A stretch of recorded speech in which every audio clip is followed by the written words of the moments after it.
할렐루야. 네, 서로 축복하십니다. 감사합니다. 고맙습니다. 사랑합니다. 행복합니다. 여러분, 겨울이 되면 겨울 채비 2가지 했었죠. 첫째는 뭘 하죠? 연탄을 들여놓고, 이 까마득한 옛날 이야기죠. 연탄 들여놓고 그 다음에 또 하나 연례 행사처럼 하는 게 하나 있었습니다. 뭐 했죠? 김장하셔야죠. 이 김장이 사실 우리 한국 사람들에게 있어서는 한국 사람과 김치, 김장 뗄래야 뗄 수가 없습니다. 그래서 이제 외국 사람 이렇게 하다가 보면은 외국 사람들이 그래요. 한국 사람도 오랜만에 인상을 막 씁니다. 왜 그래? 그랬더니 마늘 냄새가 그렇게 난다고.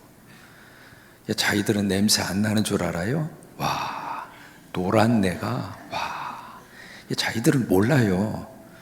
근데 우리 한국 사람들은 한국 사람이 이렇게 움직이는 것 같지만은 사실은 김치 독이 움직이는 거예요. 왜냐면 어렸을 때부터 계속 김치를 먹어서 몸 자체가요, 김치로 완전히 쪄들었습니다. 하여튼 겨울을 날 때 이 연탄하고 이 김장 이것을 제대로 해놔야 겨울 채비가 제대로 되는 거예요. 근데 이게 냉장고가 없던 시절에, 지금이야 뭐 김치 냉장고 뭐 이런저런 냉장고가 있어서 겨울 나기가 좀 수월합니다만은, 이게 김장을 해서 어디다가 딱 묻어놓죠? 땅에다가 묻어놓으면 그 숙성된 그 김치의 맛이 이겁니다. 단순히 우리 한국의 식품의 수준을 뛰어넘어서 2003년도에 사스가 전 세계를 뒤덮을 때 한국 사람들은 사스에 걸리지 않았습니다. 여러 가지 이유를 쭉 분석을 해보니까 김치 먹어서 이게 인정이 돼서 이 김치가요, 세계적인 건강식품이 됐어요. 이게 유산균뿐만이 아니라 비타민의 덩어리입니다. 이게 김치가요. 또 하나, 전 세계 5대 건강식품이 있어요. 스페인의 올리브가 있고요, 그리스의 요구르트가 있고요, 인도의 레틸 콩이 있고요, 그 다음에 일본의 나토가 있고, 한국의 이게 전 세계 5대 건강식품 가운데 하나가 한국의 김치입니다. 유네스코의 무형 세계문화재에 김치가 등재가 되어 있습니다. 근데 이 김치가 김장이 되기까지는 5번 죽어야 돼요. 첫째, 땅에서 배추 뽑을 때 1번 죽어요. 두 번째는 어느 때 죽죠? 칼로 배추를 갈라요. 그때 죽어요. 세 번째는 언제 죽어요? 소금 뿌려야 되잖아요. 소금을 뿌려서 이제 간을 하는데, 이게 어느 정도 봐서 이렇게 그때 참 그 단어 자체가 참 묘해요. 딱 꺼내 봐서 죽었는지 안 죽었는지, 그죠? 그래서 이게 숨이 안 죽으면 안 돼서 소금을 더 많이 뿌립니다. 그래서 이 김치가 숨이 죽어야 돼요. 야, 잔인합니다. 그 다음에 네 번째는 언제 죽어요? 잘 생각해 보세요. 김치가 어떻게 돼서 탄생이 되는가? 양념하고 버무릴 때, 그렇잖아요. 있는 거 없는 거 다 집어넣어서 속에다가 집어넣고 여기다 집어넣고 손으로 다 문지르고, 이제 그때 이제 네 번째로 배추가 죽어요. 5번째는 언제 죽어요? 냉장고나 땅에다가 묻어서 숙성할 때. 우리가 이 김치 속에 복음이 담겨져 있습니다. 예수님이 이 땅에 오셔서 십자가에 죽으심으로, 예수님이 세상에 오셔서 십자가에 죽으심으로, 그래서 성탄이 우리에게는 축복인 거예요. 성탄절에 무슨 선물 받고 산타크로스 할아버지, 그건 다 곁다리고요. 성탄의 가장 큰 기쁨과 행복은 무엇인가? 하나님이 인간이 되어 주셔서. 왜? 그 밖에는 길이 없으니까. 우리를 살릴 수 있는 길이 하나님이 인간이 되시는 길밖에 없으니까 그 선택을 하신 거예요. 또 하나, 우리의 죄를 용서하실 길이 십자가밖에 없으니까. 그래서 십자가에 돌아가셔서 십자가 믿는 사람마다, 십자가를 믿는 사람마다, 그러니까 십자가를 믿는다, 믿음의 차원이지 행위의 차원이 아니에요. 내가 뭘 해서 얻어낼 수 있는, 그래서 내가 열심히 참선을 하고 득도를 해서, 그렇게 해서 내가 뭔가 깨달음의 경지에 딱 올라가서 더 이상 내가 깨달을 것이 없다, 사는 것이나 죽는 것이나 크게 그거다 하고 불질러서 죽어가는 어느 스님처럼 내가 뭔가 열심히 득도를 하고 참선을 해서 내가 어느 경지에 올라가는 그 종교가 아니에요. 우리 기독교는 하나님으로부터 시작이 된 거예요. 하나님이 먼저 사랑하셨고, 하나님이 먼저 사랑하셨고, 하나님이 먼저 나를 택하셨고, 하나님이 먼저 나를 살리기 위해서 십자가에 달려 돌아가셨고, 다만 하나, 믿기만 하라는 거예요. 그래서 기독교는 가장 중요한 것이 믿음이에요. 믿음, 소망, 그 다음에 세 번째 뭐예요? 사랑. 이 세 가지는 어떻게 해요? 항상 있을 것인데. 그래서 십자가 믿으면 내 죄를 용서받고 하나님의 자녀가 되고, 또 우리가 천국 가고 영원한 나라를 우리가 바라보고 살아가고.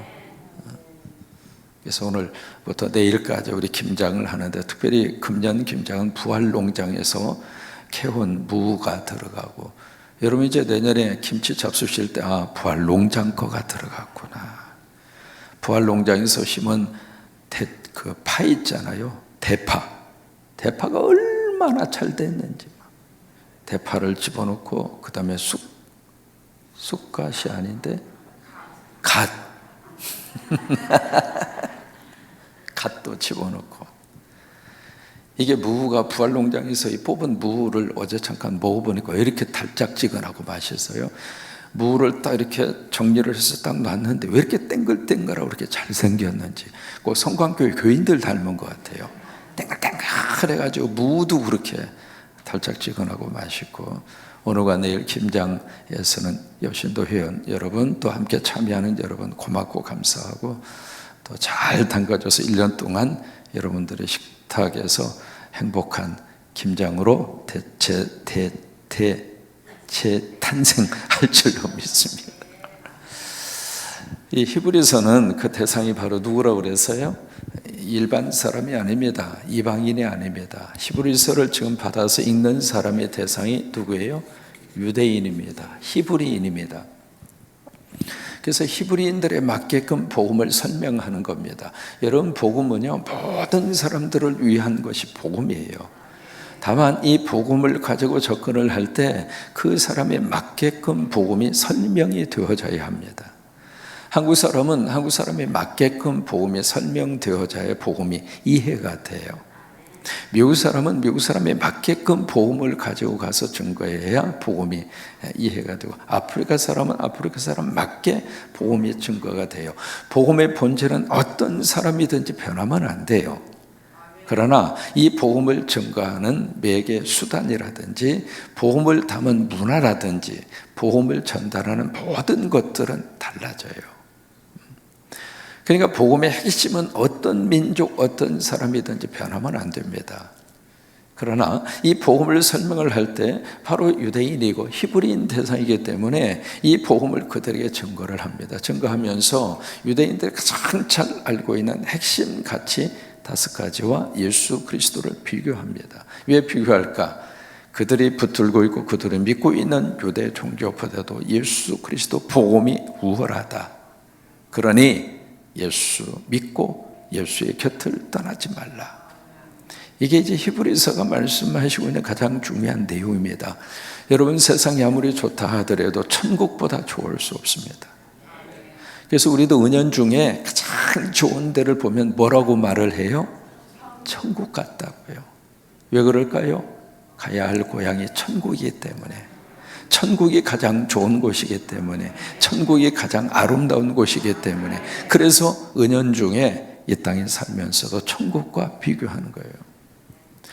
오늘 여기 5가지 중에 첫째는 누구였어요? 선지자예요. 두 번째는 누구예요? 모세예요. 세 번째는 누구일까요? 아론입니다. 아론. 그래서 대제사장 문제가 그래서 나온 거예요. 그래서 아론이 바로 초대 대제사장이었고요. 그 다음에 2대 대제사장이 아론의 아들이었던 엘르아살이고요. 그 다음에 쭉 이제 레위 계통의 장자들이 그 대를 이어서 대제사장이 됩니다.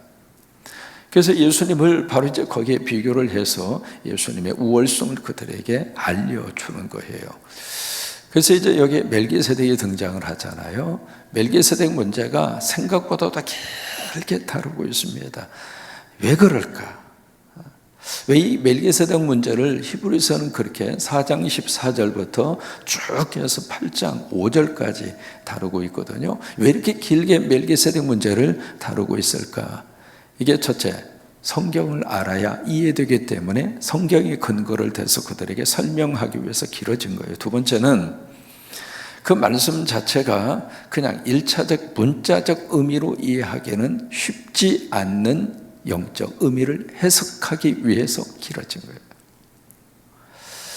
여러분들이 성경 읽으실 때 한글 성경이잖아요. 여러분 한글 다 읽으시잖아요. 그죠? 어려운 말이 아닙니다. 긴장하지 마시고 한글 다 이해하시잖아요. 그러면 한글로 읽으면 성경이 속속 머릿속에 들어와야지. 들어와요? 안 들어와요? 한글인데 이거 좀 어떻게 조절 좀 해봐요. 소리가 이상하네. 한글인데 왜 몰라? 읽으면 쭉쭉쭉쭉 이해가 되고 바로바로 이 말씀이구나. 그게 이제 가슴으로 와닿고 그래야지. 왜 이해가 잘 안 돼요? 이게 문자적으로 이해하는 거하고요, 영적으로 이해하는 거하고는 달라요. 그냥 읽는다고 해서 다 이해가 되고, 읽는다고 해서 다 이 말씀의 의미가 쏙쏙 가슴에 이렇게 와 닿으면 얼마나 좋겠어요. 그런데 같은 한글인데 귀로만 듣는 사람이 있고요, 같은 한글인데 머리로만 이해하는 사람이 있고, 같은 한글인데 영으로, 가슴으로, 심령으로 말씀의 의미와 역사와 능력이 새겨지는 경우가 있어요. 멜기세덱 문제는 유대인들에게 있어서는 굉장히 어려운 문제예요. 성경이 이제 많이 취급하고 있는 인물도 아니고요, 잠깐 나타났다가 사라진 인물이거든요. 그래서 이제 그들이 이 멜기세덱을 딱 꺼내 놓았을 때 사실은 이해하는 자체가 쉽지가 않는 거예요. 그래서 앞에서 잔소리를 좀 한 거예요. 이제 좀 영적으로 좀 성숙해라. 예수 믿은 지가 얼마인데 그 정도 기초신앙은 가지고 있어야 되지 않느냐, 그 정도 성서 지혜는 알고 있어야 되지 않느냐. 근데 그 기초적인 성서 지식조차도 없어서 계속 그 문제만 가지고 수십 년 동안, 이제는 그럴 때가 아니지 않느냐. 이제 잔소리 한번 시컷 해놓고 나서 멜기세덱은 이런 사람이야 하고 이제 7장에서 딱 꺼내놓는 거예요. 이게 멜기세덱이 누구인가? 첫째, 의의 왕이다. 두 번째, 멜기세덱이 누군가? 바로 샬롬의 왕이다. 평화의 왕이다. 평강의 왕이다. 여러분, 이 뉘앙스에서 지금 뭘 말해주고 있는가? 멜기세덱이 누구라는 거예요? 예자로 시작해요. 예수님이라 이 말이에요. 그러면서 이제 오늘 이 말씀을 이 아브라함과 비교를 하는 거예요. 어떻게 비교를 하는가? 자, 보실까요? 4절입니다. 같이 읽습니다. 시작. 이 사람이 얼마나 높은가. 여러분, 이 높다라고 하는 단어가 우리로 하여금 서열을 매기는 순위로서의 높고 낮은 그를 말하는 게 아닙니다. 위대성을 말하는 겁니다. 그러니까 이 멜기세덱이 위대한 분이다. 그 이야기는 누가 위대하다는 거예요? 예수님이 위대하시다 그 말이에요. 근데 그 예수를 버리고 떠나, 예수를 등지고 그 자리를 박차고 떠나, 이 어리석은 자들아. 이제 그 어떤 그 영적 그 책망이 속에 함께 들어가 있는 거예요. 이 사람이, 이 멜기세덱이 얼마나 위대한 분인가 생각해 보자 하면서 두 가지를 꺼내요. 첫째, 11조 문제를 꺼냅니다. 두 번째, 아브라함에게 복을 빌어준 사람이 누구인가? 멜기세덱이지 않느냐. 그럼 여러분, 왜 11조 문제를 꺼냈을까? 이유가 있습니다. 유대인들에게 입장에 있어서 11조 문제가 어디하고 직접적으로 관계가 있느냐면 레위 지파하고 11조가 관계가 있습니다. 이스라엘은 모두 몇 지파가 있었죠? 12지파가 있어요. 12지파 중에 레위 지파만 톡 탁 하고 떨어뜨려 놓고 나머지 지파 11지파에게 뭘 줬는가? 가나안 땅에 들어왔을 때 여호수아를 통해서 그들에게 제비 뽑아서 준 게 있어요. 뭘 줬죠? 땅을 줬어요. 그리고 이 레위 지파에게는 땅을 주지 않았습니다. 땅을 주지 않고 그러면 레위 지파가 뭘 먹고 살 수 있도록 해줬는가? 거기에 11지파가 농사를 지어서 거기에 성산품이 있으면 거기에 농사 지은 성산품의 11조를 누구한테 주라고 그랬느냐면 레위 지파한테 주라는 거예요. 그러니까 레위 지파는 땅에서 농사 지어서 먹고 사는 것이 아니라 11지파가 바친 11조를 모아서 그것을 가지고 레위 지파는 먹고 살았어요. 그러면 레위 지파는 뭘 했느냐? 두 가지를 했어요. 첫째, 교육을 담당했습니다. 두 번째, 종교적인 문제를 담당했습니다. 그러니까 교육과 신앙이라고 하는 차원을 전담하도록 구별된 사람들이 레위 지파예요. 여러분, 이게 유대인들이 전 세계적으로 어느 대학을 들어가든지 전 세계로 탑에 들어가는 대학마다 전부 다 유대인들이, 노벨상의 3분의 1이 유대인들이잖아요. 지금 이제 이스라엘하고 하마스하고 붙어서 미국이 꼼짝없이 이스라엘 쪽에 붙어 있습니다. 미국의 여론이 완전히 둘로 갈라져 있습니다. 왜 미국 위에 이스라엘 편만 드느냐? 대학생들은 말할 것도 없고요. 그렇게 여론이 들끓고 있음에도 불구하고 이 오바마가 아니죠. 바이든 대통령이 내년 11월이면 선거를 치러야 되는데 여론이 완전히 지금 출렁거리고 있습니다. 그래도 이스라엘 쪽에 철저히 붙어서 왜 그래요? 유대인들이 힘이 있으니까. 그 모든 것들이 어느 때부터 시작이 됐는가? 벌써 성서 시대부터 한 지파를 교육만을 전담하도록 그렇게 철저하게 교육에 올인한 거예요.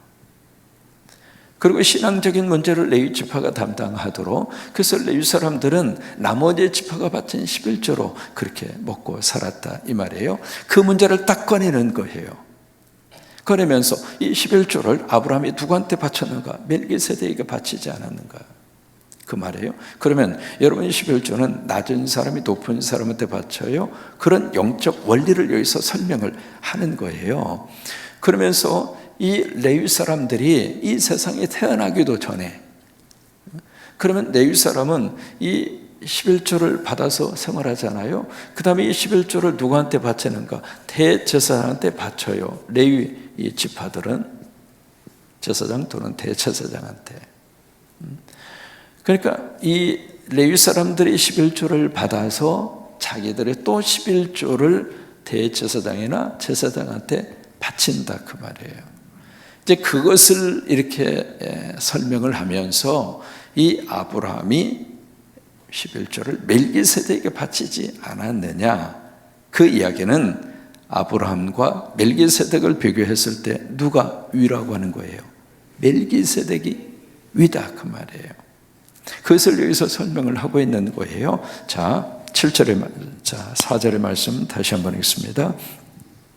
이 사람이 얼마나 높은가를 생각해 봐라. 조상 아브라함도 노량물 중 11조를 그에게 주었다. 그러니까 이 멜기세덱이 위대하다, 그걸 설명하고 있는 거예요. 5절, 레위의 아들들 가운데 제사장의 직분을 받은 자들은 율법을 따라 아브라함의 허리에서 난, 아브라함의 허리다 그 이야기는 아브라함의 후손이다 이 말이에요. 아브라함의 후손이다 이 말이에요. 그러니까 허리에서 난 자라도 자기 형제인 백성에서 10분의 1을 취하라는 명령을 받았으나, 이게 11지파가 레위 지파에게 11조를 바치라 그 말이에요. 율법적으로. 그 다음에 자 6절입니다. 레위 족보에 들지 아니한 멜기세덱은 아브라함에게서 10분의 1을 취하고 약속을 받은 그를 위하여 복을 빌었나니. 여기 멜기세덱은 레위 지파가 아니거든요. 왜냐하면 그 앞에서 어머니도 없고 아버지도 없고 태어난 날도 없고 돌아가신 날도 없고, 그래서 하나님을 닮은 자라 그랬잖아요. 그러니까 레위 지파가 아니라 그 말이에요. 그 레위 지파도 아닌데 왜 11조를 받았느냐 그 이야기예요. 그 이야기는 예수님이 유다 지파예요. 유다 지파인데 예수님이 대제사장이다? 어떻게 그게 가능한가? 유대인의 입장으로서는 이해가 안 된다 그 말이에요. 근데 멜기세덱의 케이스를 봐라. 멜기세덱은 레위 지파가 아닌데도 11조를 받지 않았는가? 그럼 뭐예요? 멜기세덱은 어느 지파에 속한 사람이 아니라 특별히 하나님의 택함 받은 하나님의 거룩한 자다. 그걸 설명하기 위해서 이것을 꺼내서 설명을 하고 있는 거예요. 이해가 되시면 아멘. 예. 그러면서 6절 말씀에 레위 족보에 들지 아니한 멜기세덱은 아브라함에게서 10분의 1을 취하고 그 다음에 약속을 받은 그를 위하여. 약속을 받은 사람이 누구예요? 아브라함이죠. 여러분이 약속을 받은 하나님의 백성이에요. 아멘. 내가 새벽에 너희를 도우리라. 이 약속을 받고 이 새벽을 지키는 거예요. 그렇죠? 기도하면 내가 들으리라. 그 약속을 받고 하나님 앞에 기도하는 거예요. 아멘 하면 하나님의 거룩한 약속이 그리스도 예수 안에서 이해가 된다는 것을 믿고 그 약속을 믿고 우리가 아멘 하는 거예요. 이게 약속을 받은 자는 누구인가? 아브라함이죠. 그 아브라함의 믿음을 따라서 우리가 약속을 받은 하나님의 백성들이에요. 그러니까 여기에 약속을 받은 그를 위하여 뭘 빌었어요? 복을 빌었다 이 말이에요. 누가? 멜기세덱이. 그럼 우리는 복을 누구를 통해서 받는가? 예수님을 통해서 우리가 복을 받아요. 여러분 오늘도 예수님 통해서 이 복 받고 하루를 사시기를 바랍니다. 그러니까 복은 누가 주는가? 예수님이 주신다 이 말이에요. 그래서 멜기세덱이 아브라함을 축복하지 않았느냐? 결국 뭐예요? 아브라함보다 멜기세덱이 우월한 분이다 이 말이에요.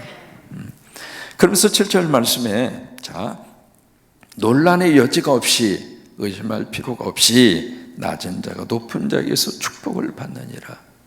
그잖아요? 우리가 이것은 뭐 쉽게 이해가 되죠? 8절 같이 있습니다. 또 여기는 죽을 자들의 10분의 1을 받으나 죽을 자들이 누구인가? 레위 지파예요. 그러니까 육을 가지고 태어난 사람은 자 태어난 날이 있는 것처럼 언젠가 이 세상을 떠나요. 이것은 부정할 수 없는 사실입니다. 히브리서 9장에 있는 말씀대로 사람이 한 번 죽는 것은 정해 놓은 이치라고 그랬어요. 이 이치를 거스를 수 있는 사람은 아무도 없어요. 딱 한 가지. 우리 살아생전에 예수님이 이 땅에 오시면 우리는 죽음을 보지 않고 휴거돼요. 그것 외에는 우리가 죽지 않을 사람은 없어요. 그러니까 여기 이 레위 사람들은 바로 그것을 말하는 거예요. 자, 여기에 죽을 자들이 10분의 1을 받았지만, 그러니까 레위 사람들이 할지라도 이 지파들을 통해서 11조를 가지고 생활하던 이 레위 지파, 다시 말해 제사장 그리고 대제사장, 그들은 죽는다 이 말이에요. 그 죽을 자들이라 이 말이에요. 그런데 저기는 산다고 증거를 얻은 자가 받았느니라. 저기는 누구냐면 멜기세덱이에요. 멜기세덱은 산자라 이 말이에요. 그게 3절입니다. 3절에 가서 보시면 같이 한번 읽습니다.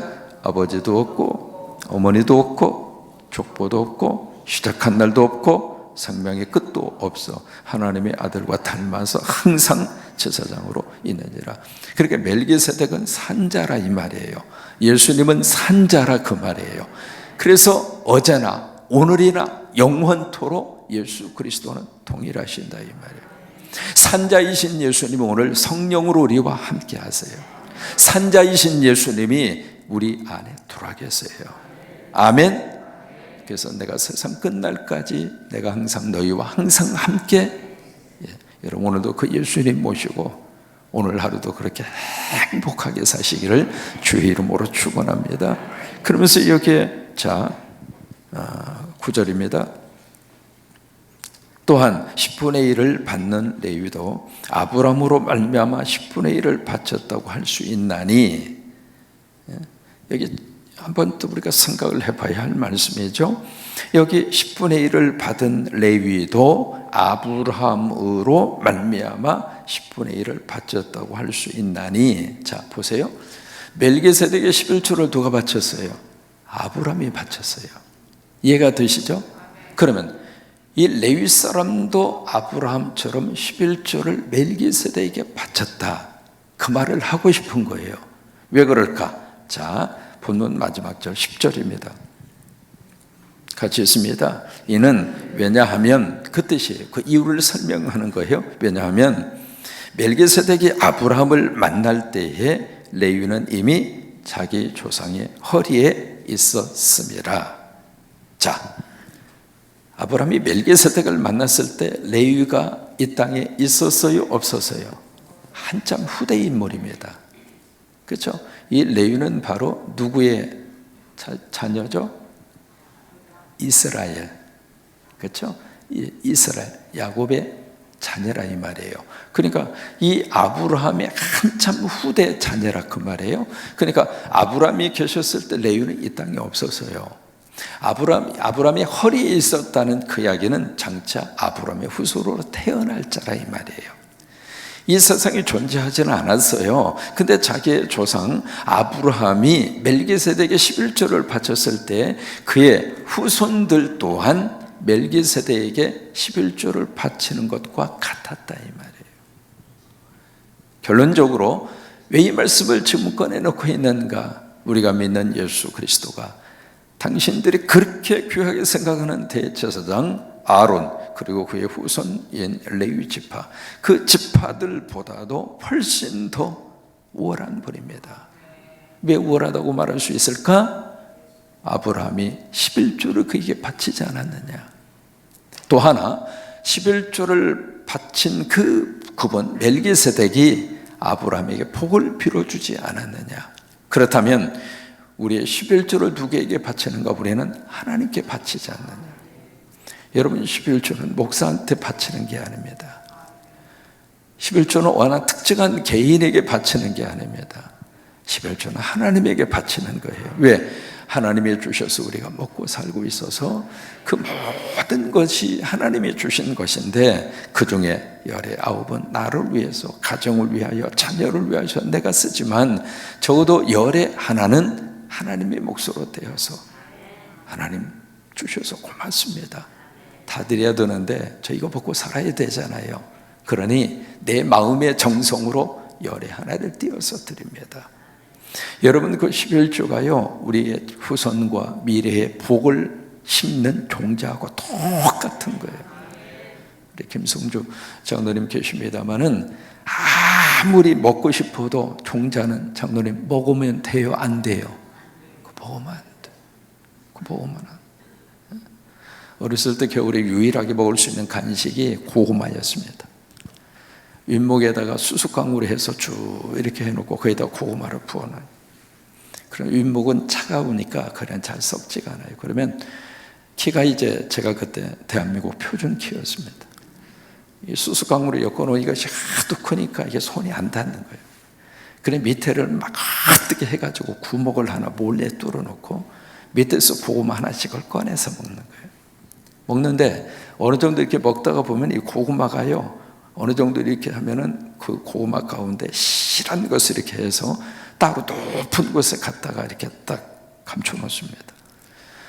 아무리 배고파도 그 고구마 먹어요, 안 먹어요? 먹으면 안 돼. 똑같은 원리예요. 우리가 11조는 하나님 앞에 드려지는 미래를 위한 축복의 종자예요. 그래서 이제 이 말씀의 결론은 바로 그겁니다. 바로 예수 그리스도가 멜기세덱과 같은 분이고, 바로 하나님을 방불케 한 분으로 멜기세덱을 이 세상에 보내신 것처럼 하나님이 예수 그리스도를 보내셔서 그 예수님이 우리의 큰 대제사장이다. 그 예수를 통해서 우리 하나님 앞에 나아간다. 그러니 예수를 떠나지 말라. 예수 붙잡고 살아라. 예수 안에 거하라. 예수와 함께 삶을 살아가라. 이게 히브리서입니다. 오늘도 이 은혜가 넘치기를 주의 이름으로 축원합니다.